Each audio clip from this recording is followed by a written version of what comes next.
Magandang buhay mga ka-good news. Meron tayong balita dito na nadadawit na naman ang pangalan ng mga Pilipino.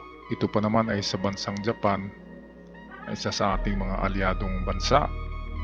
Dalawang OFW natin ay nakagawa ng karumal-dumal na krimen. Atin panoorin ang videong ito. Anyo ko sa mga gagawin ko dito.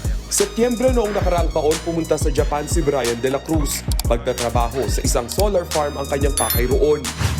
Pero nitong Lunes, inaresto siya ng Japanese police dahil sa pagkakasangkot sa pagpatay sa mag-asawang Takahashi sa Adachi Ward, Tokyo. Siya ang kasama ng isa pang Pinay na si Hazel Morales na nakitang nasa crime scene bago at matapos ang krimen. Ito ang parang ano ito eh.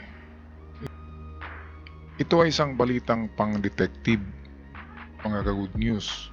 Sa hula nyo, sino nga ba kaya ang gumawa ng karumal-dumal na pagpatay sa mag-asawang Hapon? Na ito pa naman ang kanilang employer. Nako, sasama na naman ang pangalan ng mga Pilipino ngayon sa Japan. Imbis na nagkakatulong yung Japan sa atin ngayon, medyo maano na tayo doon, discriminate na tayo pag malaman ng mga Filipino OFWs. Kasi bakit mo naman papatayin yung amo mo? Di diyan ka sumasahod. Meron kasi itong mas malalim pa na kwento, at sa palagay ko ang babae ang pinakasusi ng krimen na ito. Sa impormasyon mula kay OWA Administrator Arnel Ignacio, inamin ni Brian na iniwan nga nila ni Morales ang labi ng mag-asawang Takahashi. Wala pa namang pag-amin na sila ang pumatay sa mag-asawa. Nananatiling abandonment of corpse ang asunto laban sa dalawang Pinoy na nakuha ng nagtatapon ng dugo ang damit malapit sa crime scene. Sa bahay na ito sa Cabanatuan, Nueva Ecija, lumaki si Brian. Eksklusibo ring humarap sa News 5 si Lola Feli. Siya ang nagpalaki kay Brian. Nakakahiya ang balitang ito sa mga kamag-anak na nandito sa Pilipinas, kasi yung pumunta sa Japan ay mga naging killer na walang kaano-ano, walang saysay ang pagpatay nila ng mga tao doon. Yun pa naman sana ang sasahod sa kanila. Ngayon, merong mas malalim ito na dahilan dahil sa maganda ang babae at magkakilala ang lalaki at itong babae na mga OFW, kaya sa tingin ko ay meron ito silang relasyon. Yan, sa tingin ko lang yan ha. Andin yung babae naman ay may relasyon daw yan sa anak ng kanilang employer na lalaki. Kaya merong triangulo dito. Merong love triangle na parang treasure din ito. Triangulation. Kaya atin muli panoorin ang balitang ito. Hindi ako nakatulog ng sama. Eh, isipin mo, nasa malayong lugar. Walang kamag-anak. Sino magbibigay ng damit? Pagkain? O, sino mag-aalala ron? Andito kami lahat. Hindi raw nila lubos maisip kung paanong masasangkot sa krimen si Brian. Hindi marunong makipag-away yan, hindi marunong yan, inuman din, inuman doon, hindi. Andito lang siya talaga. Yan nga, yan ay dahil sa passion, itong passion of love. Sobrang pagmamahal niya sa babae. Kaya kanyang sinunod kung ano mga utos ng babae sa kanya. Sinunod niya. Kasi meron daw ito malaking pagkakautang ang babae doon sa employer. And then ang anak ng employer ay boyfriend ng babae. Ngayon, dahil sa best of friends, BFF itong dalawa na suspect, ay sigurado kung kayo'y detective, mga ka-good news, sino ba sa dalawa ang sumaksak sa mag-asawa? Kaya ba yan ng babae? Kaya ba ng babae na mag-isa? Ito ba'y pinagtulungan nila o ginawa lang ng isang lalaki? O ng lalaki mismo? Kasi dito nakikita na ang lalaki ay may bali. Meron siyang lisa sa kanyang, na-dislocate yung kanyang forearm. Kaya ibig sabihin, marunong ng Aikido yung Hapon. At na yung kamay niya na hawakan. Kaya nagkaroon ng parang fracture din. Okay, kaya hindi tayo mag-decide kung ano man ang kalalabasan ng kaso na ito. Atin lang muna tapusin ang video. Tama, pinusumpa ko talaga. Hindi rin daw nababanggit ni Brian sa kanyang pamilya ang tungkol kay Hazel Morales. Ayon naman sa Overseas Workers Yan. Welfare Administration o OWA, nagsagawa ng DNA testing sa mga dugo na nakita sa crime scene. May mga dugo sa sahig na tumugma raw sa DNA sample ni Brian. Sabi naman ng Department of Foreign Affairs, nais ipaabot ni Hazel sa kanyang pamilya na maayos ang kanyang sitwasyon.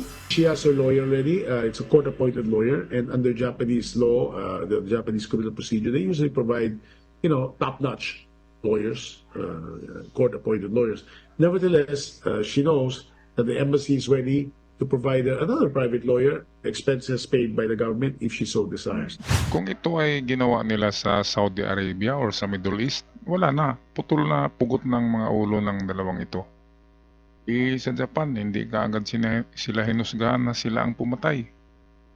Abandonment of the scene lang, yung parang umalis sila. Mababaw lang ang patong, pero under ano pa to? Investigasyon, at sigurado naman na sila talaga yan kasi nakuha yung kanilang sample ng kanilang dugo doon. Kaya ibig sabihin, nanlaban yung lalaki bago mapatay. Kasi may dugo na naiwan din itong lalaki na suspect. Ang aral na makukuha dito ay